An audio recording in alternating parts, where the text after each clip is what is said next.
اعوذ باللہ من الشیطان الرجیم بسم اللہ الرحمن الرحیم اولئک الذین انعم اللہ علیہم من النبیین من ذریۃ آدم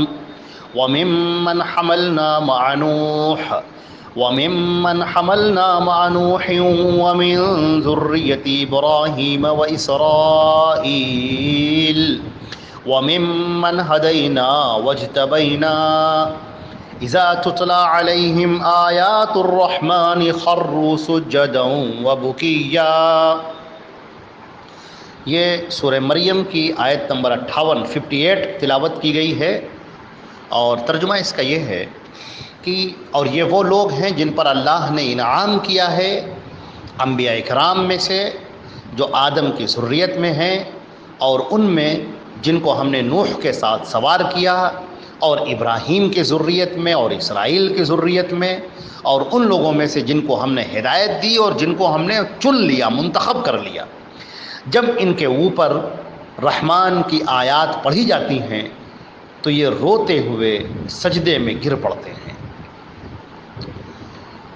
تو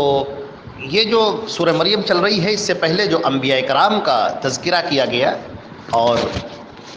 یہاں پر 10 نبیوں کا تقریباً تذکرہ کیا گیا ہے، 10 نبیوں کا، جو حضرت زکریا علیہ السلام سے شروع ہوتا ہے۔ حضرت زکریا علیہ السلام کا بیان ہوا، اور اس کے بعد پھر حضرت یحییٰ علیہ السلام کا بھی بیان ہوا، اور اس کے بعد پھر حضرت عیسیٰ ابن مریم کا بیان ہوا، اور اس طرح سے یہ پورا تذکرہ چلتا ہوا چلا آ رہا ہے، یہاں تک کہ حضرت ہارون اور موسیٰ علیہ السلام کا، اور پھر حضرت ادریس علیہ السلام کا تذکرہ ہوا۔ تو حضرت زکریا علیہ السلام سے جو تذکرہ شروع ہوا تھا، اور وہ حضرت ادریس علیہ السلام پر آ کر یہاں پر رک گیا، اور اس میں انبیاء کرام کا کردار بیان کیا گیا ہے، ان کی سچائی، ان کی پختگی۔ اور ہم نے اس سے پہلے کی تفسیر میں بھی یہ عرض کیا تھا کہ اللہ رب العزت نے جو یہ بیان کیا ہے، یہ اس لیے بیان کیا ہے تاکہ بندے یہ دیکھیں کہ ہمیں کیسے بندے پسند ہیں، اللہ تعالیٰ کے محبوب بندے کون سے ہیں، وہ کون سے لوگ ہیں جن کی روش، جن کا کردار اللہ رب العزت کا پسندیدہ ہے، جنہوں نے اپنے آپ کو اللہ کی مرضی میں ڈھال لیا ہے، جو اسی دنیا میں رہتے ہیں، لوگوں کے سماج میں رہتے، لوگوں کے بیچ میں رہتے، خاندانوں کے بیچ میں رہتے، دوستوں کے بیچ میں رہتے، دشمنوں کے بیچ میں رہتے، حالات میں رہتے، لیکن وہ اللہ کے لیے مخلص تھے، اور انہوں نے اپنے آپ کو اللہ کے لیے ڈھال دیا، اپنی پوری زندگی انہوں نے اللہ رب العزت کے لیے لگا دی، اور کیسے وہ ایک ایک معاملے میں اللہ رب العزت کے حکم کی پرواہ کیا کرتے تھے۔ تو یہ وہ لوگ ہیں جن پر اللہ نے اپنی رحمتیں نازل فرمائی، جن کو اللہ نے دنیا میں بلند مقام عطا کیا، اور آخرت میں بھی ان کے لیے بلند مقام ہے، ان کا یہاں پر تذکرہ کیا گیا، ان کی زندگیوں کو یہاں پر پیش کیا گیا کہ تم ان زندگی کے ان پہلوؤں کو دیکھو۔ یہ وہ لوگ ہیں جن کو ہم نے چن لیا، یہ وہ لوگ ہیں جن پر ہم نے انعام کیا، یہ وہ لوگ ہیں جن کے اوپر اللہ کی رحمتیں ٹوٹ کر برستی ہیں، یہ وہ لوگ ہیں جو اللہ سے قریب ترین ہیں۔ لہٰذا جو بھی اللہ سے قریب ہونا چاہتا ہے وہ ان پیغمبروں کی سیرت کو دیکھے، نبی کریم صلی اللہ علیہ وسلم کے احکامات کو اپنے مد نظر رکھے، اور اس کی پیروی کرے، اور اس طرح وہ اللہ کا محبوب بن جائے گا۔ جیسے کہ اللہ رب العزت نے قرآن پاک میں فرمایا ہے، قل ان کنتم تحبون اللہ فاتبعونی یحببکم اللہ۔ اے نبی، آپ اس کا اعلان کر دیجئے کہ اگر تم اللہ سے محبت کرنا چاہتے ہو تو میری اتباع کرو، میری پیروی کرو، میری بات مانو، میرے طریقے پر چلو، اللہ تمہیں اپنا محبوب بنا لے گا، اور تمہارے گناہوں کی بخشش کر دے گا، تمہیں معاف کر دے گا۔ تو اللہ تمہیں خود اپنا محبوب بنا لے گا، تمہیں اپنے سے قریب کر لے گا، تمہیں اپنے سے قریب تر کر لے گا، لیکن تم رسول اللہ صلی اللہ علیہ وسلم کی بتائی ہوئی باتوں پر عمل کرو، اور ان کی بتائی ہوئی سنتوں کو، ان کے طریقے کو اپنی زندگی کے اندر اتار لو، اپنے گھر کے اندر اتار دو، اپنے بال بچوں میں اتار دو، اور اس کے لیے فکر کرو۔ تو یہ جو انبیاء کرام کا یہاں پر تذکرہ کیا گیا ہے کہ اور یہ وہ لوگ ہیں جن پر انعم اللہ علیہم، جن پر اللہ نے انعام کیا ہے۔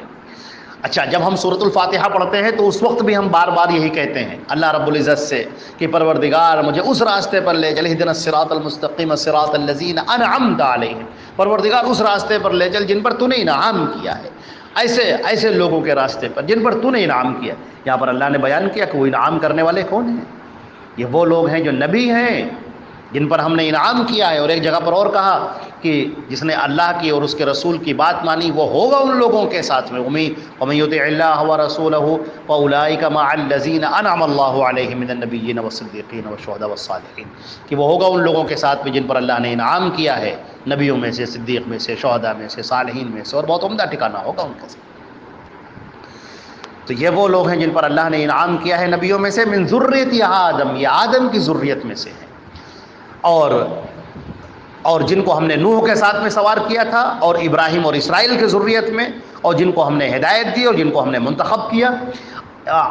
ابن جریر اور قرطبی نے یہاں پر فرمایا ہے، انہوں نے یہ تشریح کرتے ہوئے کہا ہے یہاں آدم کی اولاد سے مراد حضرت ادریس علیہ السلام ہے، اور نوح کے ساتھ سوار ہونے والوں کی اولاد سے مراد حضرت ابراہیم ہے. اور یہاں پر ابراہیم کی اولاد سے مراد اسحاق، یعقوب، اسماعیل ہیں. اور اسرائیل کی اولاد سے مراد موسیٰ، ہارون، زکریا، یحییٰ اور عیسیٰ ابن مریم. ابن جریر فرماتے ہیں اسی لیے ان کے نسب الگ الگ بیان کر دیے، ورنہ آدم کی تو سب اولادیں ہیں. تو معاملہ یہ ہے کہ اب دیکھیے ان انبیاء کرام کا اللہ نے تذکرہ کیا اور اس کے بعد ان کی ایک صفت اور بیان کی جو تمام نبیوں کی صفت ہے. اذا تتلی علیہم آیات الرحمن، جب ان کے اوپر رحمان کی آیتوں کی تلاوت کی جاتی ہے، خروا سجدا، تو وہ گر پڑتے ہیں سجدے میں، وہ بکیا، روتے ہوئے. اللہ کی ان آیات کو جب وہ سنتے ہیں، بلکہ تو سارے نبیوں کا معاملہ ہے، جیسے کہ سورہ انعام کی آیت نمبر 87 میں بیان کیا کہ سارے نبیوں کے بارے میں اذا تتلی علیہم آیات الرحمن خروا سجدا وبکیا، کہ سب کے سب، سارے کے سارے انبیاء کرام یہ وہ لوگ ہیں جو اللہ کے کلام کو سنتے ہیں. اللہ رب العزت کا جب کلام ان کے سامنے پیش ہوتا ہے، جب وہ پیش کیا جاتا ہے، جب فرشتے ان کو سناتے ہیں، جب اللہ ان پر وحی کرتا ہے، تو وہ روتے ہوئے گر پڑتے ہیں، سجدے میں چلے جاتے ہیں، فوراً اپنی جبین نیاز کو اللہ کے سامنے خم کر دیتے ہیں، اپنی پیشانی کو اللہ کے سامنے زمین پر رکھ دیتے ہیں اور اللہ کی بندگی کو بیان کرتے ہیں، اللہ کے حمد و ثنا کو بیان کرتے ہیں، اور وہ اس طرح سے محبت کا ایک پیکر بن جاتے ہیں جو اللہ رب العزت کے لیے اپنے آپ کو جھکا دینے والا ہو. قرآن کی ان آیتوں کو سننا، اللہ رب العزت کی جو یہ آیت ہے، جو قرآن پاک ہے، جو اللہ کا کلام ہے، یہ کلام جب پڑھا جائے تو دل اچھل جائیں، رونگٹے کھڑے ہو جائیں، آنکھوں سے آنسو جاری ہو جائیں، اور بے ساختہ انسان سجدے میں گر جائے اور اللہ رب العزت کی حمد و ثنا بیان کرے، اپنے گناہوں کی معافی مانگے. یہ اللہ کے متقی اور نیک بندوں کا شعار ہے. سورہ بنی اسرائیل میں آیت نمبر 107 سے 109 تک، سورہ مائدہ میں آیت نمبر 83 اور سورہ انفال میں آیت نمبر 2، سورہ زمر میں آیت نمبر 23، ان سب میں اس کا تذکرہ کیا گیا ہے کہ کیسے اللہ کے بندے اللہ کے سامنے سجدے میں گر پڑتے ہیں. آج ہم قرآن پاک کو سنتے بھی نہیں ہیں، آج ہمارا معاملہ ختم ہو گیا ہے. آج ہماری زندگی کے اندر گانے آ گئے ہیں، فلمیں آ گئی ہیں، ٹی وی سیریل آ گئے ہیں، کامیڈی آ گئی ہیں، اور بہت ساری انجوائمنٹ کی چیزیں آ گئی ہیں، وقت کے ضیاع کی چیزیں آ گئی ہیں، ہم سب کچھ دیکھتے ہیں. لیکن جس موبائل کو ہم اپنے ہاتھوں میں لیے ہوئے ہیں، جس انٹرنیٹ کی دنیا میں ہم بیٹھے ہوئے ہیں، وہاں قرآن پاک کی تلاوت بھی تو ہے، وہاں اعلیٰ درجے کے قراء بھی تو موجود ہیں. اسی یوٹیوب کے اوپر بڑے بڑے قراء موجود ہیں جو قرآن پاک کو پڑھتے ہیں اور پوری قرأت کے ساتھ، پوری تجوید کے ساتھ پڑھتے ہیں، اور اس طرح سے پڑھتے ہیں کہ آدمی کے دل میں وہ آواز اترتی ہوئی چلی جاتی ہے. کیا ہم ان آیتوں کو سنتے ہیں؟ کیا ہم اپنے گھروں کے اندر تلاوت کی آوازوں کو بلند کرتے ہیں؟ کیا ہم اللہ کی کتاب کو لے کر بیٹھتے ہیں اور اس کو پڑھتے ہیں، اس کو سمجھتے ہیں، غور و فکر کرتے ہیں، اور پھر ہماری آنکھوں سے آنسو جاری ہوتے ہیں؟ کیا ہم اس سچی کتاب کو، جو صداقت والی کتاب ہے، جو ہماری رہنمائی کے لیے نازل ہوئی ہے، کیا ہم اس کو پڑھتے ہیں اور اس کو سمجھتے ہیں؟ ہمارے پاس ہر چیز کے لیے وقت ہے، ہمارے پاس ہر چیز کے لیے خوب وقت ہے. اگر وقت نہیں ہے تو قرآن پاک کی تلاوت کے لیے نہیں ہے، اس کے معنی اور مطالب کو سمجھنے کے لیے نہیں ہے. یہ اللہ کا کلام ہے. انبیاء کرام اس کو سنتے ہیں تو سجدے میں گر جاتے ہیں، رونے لگتے ہیں، بے ساختہ ان کے آنسو جاری ہو جاتے ہیں، وہ اپنے آپ پر قابو نہیں کر پاتے، ان کے رونگٹے کھڑے ہو جاتے ہیں. اور ہمارا معاملہ یہ ہے کہ اولاً تو ہم سنتے ہی نہیں، اور سنتے بھی ہیں تو بس جلدی سے جلدی پڑھتے ہوئے چلے جاتے ہیں، قرآن پاک کو بس پڑھتے ہوئے چلے جاتے ہیں. حدیث شریف کے اندر آتا ہے، نبی کریم صلی اللہ علیہ وسلم نے فرمایا جس نے قرآن پاک کے ایک حرف کی تلاوت کی، ایک حرف کو پڑھا، اس پر 10 نیکی، میں نہیں کہتا کہ الف لام میم ایک حرف ہے، بلکہ الف حرف و لام حرف و میم حرف۔ جس آدمی نے صرف الف لام میم پڑھا اسے 30 نیکیاں ملتی۔ ایک آیت کوئی پڑھ لے، قل هو اللہ احد اگر کوئی پڑھ لے، تہائی قرآن پاک کا ثواب ہے۔ قرآن پاک کو اپنی زندگی سے اتار لو، اپنی زندگی میں اس کو رکھو۔ آج بہت بھاگ دوڑ کی بڑی دنیا ہو گئی ہے، ہم بہت غافل ہو چکے ہیں، اور ہماری غفلت کا سب سے بڑا سبب جو دل کے اوپر جو زنگ لگ چکا ہے، اس کا سبب یہ ہے کہ ہم اللہ سے بہت دور ہو چکے ہیں۔ آج ہماری نمازیں سب مشینی بن گئی ہیں، عبادتیں مشینی ہو گئی،